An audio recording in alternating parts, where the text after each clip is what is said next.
Les délégués du syndicat des infirmières, infirmières auxiliaires et inhalothérapeutes de l'Est du Québec ont adopté une déclaration de principe pour ramener plus d'humanité dans le réseau public de santé et des services sociaux, et particulièrement au Centre intégré de santé et de services sociaux de la Gaspésie. L'objet du point de presse, c'est pour discuter du rapport de la vérificatrice générale sur la gouvernance du CIS de la Gaspésie, qui, à notre avis, est dévastateur.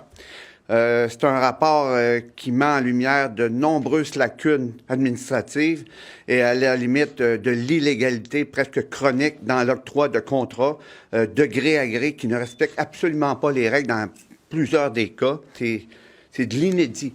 Mais ce qui est le plus troublant, c'est que c'est la première analyse ou enquête de la VG sur un CIS ou un CIUS depuis la création de ces derniers. Et ce qu'on voit là, c'est réellement quelque chose qui peut être la balise ou l'émetteur d'un environnement dans le domaine de la santé qui peut peut-être dépasser celui de la Gaspésie. Mais c'est sûr qu'actuellement, on a été, je pense que le réseau de la santé, le personnel de la santé aussi a été beaucoup malmené dans les 7-8 dernières années, mais principalement aussi dans les 20 dernières années avec l'ensemble des réformes. Je pense que c'est pas simple. On a eu près de trois réformes en dedans de 20 ans qui a pas nécessairement amélioré les conditions de travail, mais qui les a plus dégradées. Et il y a des incidences directes sur la population gaspésienne, sur les soins, l'accessibilité aux soins, le temps de soins aussi. Donc, c'est pas mal ça pour en faire un résumé très rapide là, de l'état de la situation dans le réseau, pas juste en Gaspésie, mais aussi dans tout le Québec. Le fait qu'hier, les délégués du SIEC ont adopté une déclaration de principe pour ramener plus d'humanité en santé. On pense que c'est un très bon timing avec l'état de la situation au CIS de la Gaspésie suite au rapport de la vérificatrice générale du Québec. Cette déclaration est un cadeau que l'ensemble de la délégation fait autant à la population de la Gaspésie qu'aux membres qu'on représente. On veut réhumaniser la gestion, réhumaniser les soins à la population, donc l'accès, le temps alloué aux patients dans le réseau, la quantité aussi de personnel suffisant dans le réseau sont des exemples. On n'a pas sans savoir qu'actuellement, le ministère est dans une nouvelle phase de réforme, qu'elle soit petite ou grande ou peu importe. Donc, je pense qu'il faut que le ministère comprenne que c'est des humains dans le réseau de la santé qui donnent des soins de santé à des humains. Ça ne peut pas être géré comme une simple entreprise là, dans des buts de profit. C'est des services publics. Donc, il faut que le nouveau système de santé soit centré sur l'individu, centré autant sur la clientèle que sur le travailleur. Ça prend des conditions de travail humaines, des horaires aussi de travail qui sont humaines pour le personnel de la santé. Il faut ni plus ni moins qu'il y ait un changement de mentalité complète de valeur là, au niveau du système de santé du Québec pour garder aussi les travailleurs en santé parce qu'actuellement, là, les arrêts de travail pour des causes psychologiques ou autres, c'est un grand fléau dans le domaine de la santé parce que le travail rend souvent les gens malades dans une grande proportion.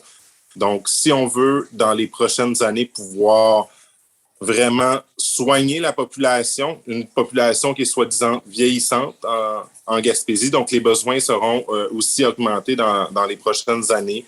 Il faut le faire de façon très, très humaine. Ce que nous voulons, c'est être écoutés quand nous nous exprimons, être en sécurité et avoir tous les outils nécessaires pour se protéger en termes de santé et sécurité au travail, obtenir le soutien professionnel dont nous avons besoin, la stabilité des équipes de travail afin de favoriser l'expertise, avoir plus de temps pour exécuter le travail, des horaires permettant de concilier travail, famille, vie personnelle, bénéficier de mesures de conciliation travail-famille adéquates, exercer pleinement une autonomie professionnelle, être reconnu et valorisé, rebâtir nos collectifs de travail. Il y a des choses, par contre, que nous ne voulons plus. La précarité, l'instabilité, la flexibilité, la mobilité à outrance, ça, on n'en veut plus. Le temps supplémentaire obligatoire, bien sûr, on n'en veut plus. L'isolement dû au mode de gestion, on n'en veut plus.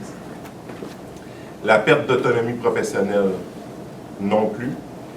La gestion comptable déshumanisante, la gestion des statistiques à outrance demandée par le ministère et les gestionnaires, il faut que ça se termine. Le minutage aussi à outrance, que tous les soins ont des temps et que ça ne tient pas compte de la gestion et des soins donnés à des humains, comme si on était dans des usines, on n'en veut plus. La gestion par décret, ça non plus. Pour nous, il faut que ça soit terminé.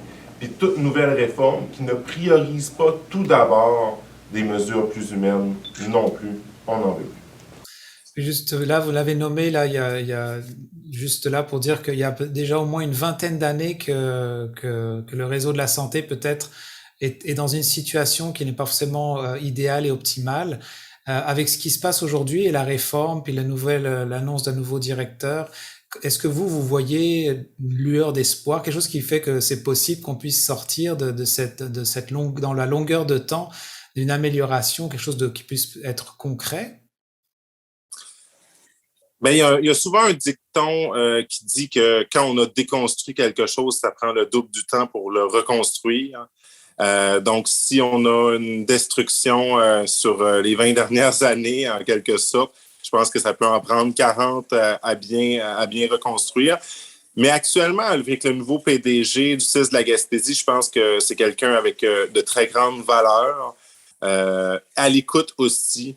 Selon les directives du ministère, comment ça se traduira dans les prochains mois, on ne pourrait pas le dire présentement, mais je pense que la base est là pour une reconstruction. Au niveau du ministère aussi, il y a un petit peu plus d'écoute qu'on avait dans les avant-dernières années, là, dans les autres réformes.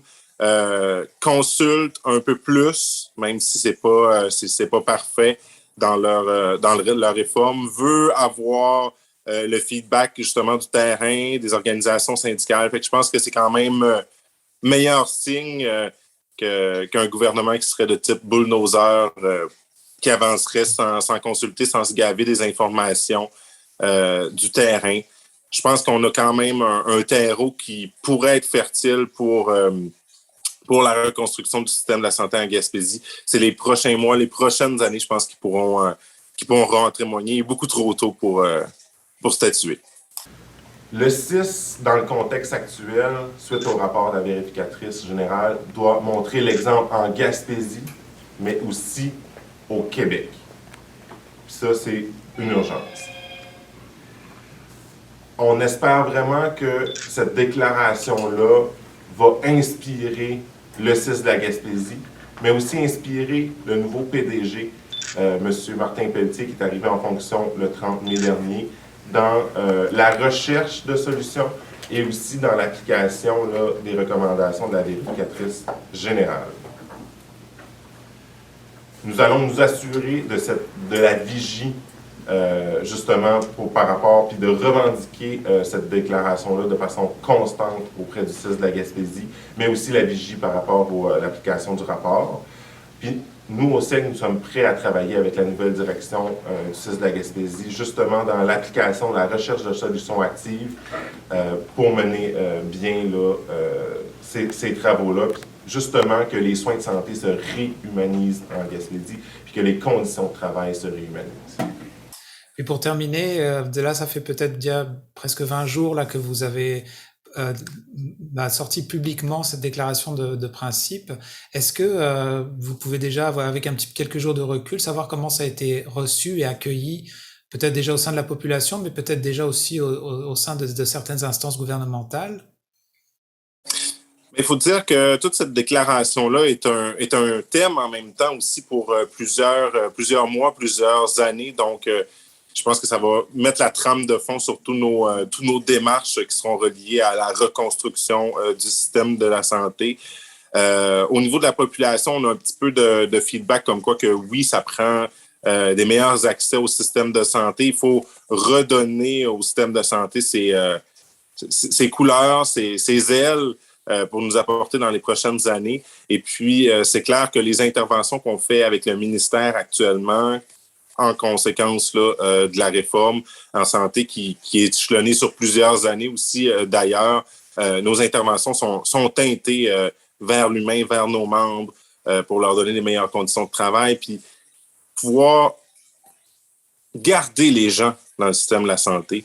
Actuellement, il y a beaucoup de gens dans la formule 0,5 ans, dans le fond, dans leurs 5 premières années de pratique, qui quittent le réseau. C'est vraiment triste après des années d'études, parce que le système les rend n'est pas compatible avec un travail souvent de conciliation travail-famille, les épuise beaucoup, les rend malades.